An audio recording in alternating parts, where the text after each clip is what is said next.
विचित्र वीर्य की मृत्यु ने हस्तिनापुर को अंधकार में धकेल दिया। दोनों रानियां अंबिका और अंबालिका युवावस्था में ही विधवा हो गईं। राज्य में उत्तराधिकारी नहीं था।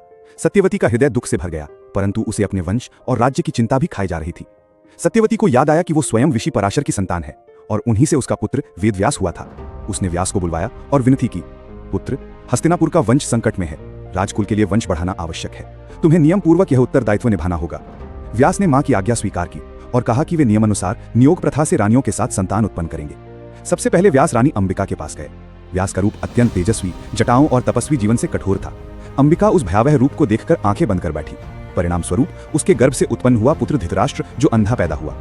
फिर व्यास रानी अंबालिका के पास गए। अंबालिका ने व्यास को देखकर भय से पीली पड़ गई। फलस्वरूप उसके गर्भ से उत्पन्न हुआ पुत्र पांडु, जिसका रंग पीला अर्थात फीका था। सत्यवती ने सोचा कि दोनों पुत्रों में दोष है, इसलिए उसने फिर से व्यास से आग्रह किया। लेकिन इस बार जब व्यास अंबिका के पास गए तो उसने भय से अपने दासी को भेज दिया। दासी ने श्रद्धा, साहस और प्रसन्नता से व्यास का स्वागत किया।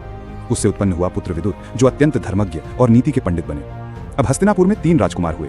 धृतराष्ट्र अंधा परंतु बलशाली, पांडु दुबला पतला पर वीर, विदुर नीतिज्ञ और धर्मनिष्ठ, परंतु राजा नहीं बन सकते थे क्योंकि वे दासी पुत्र थे। राज्य की गद्दी का प्रश्न खड़ा हुआ, क्या अंधे धृतराष्ट्र को राजा बनाया जाए या पांडु को? अंततः सभासदों ने निर्णय लिया कि पांडु राजा बनेंगे और धृतराष्ट्र युवराज।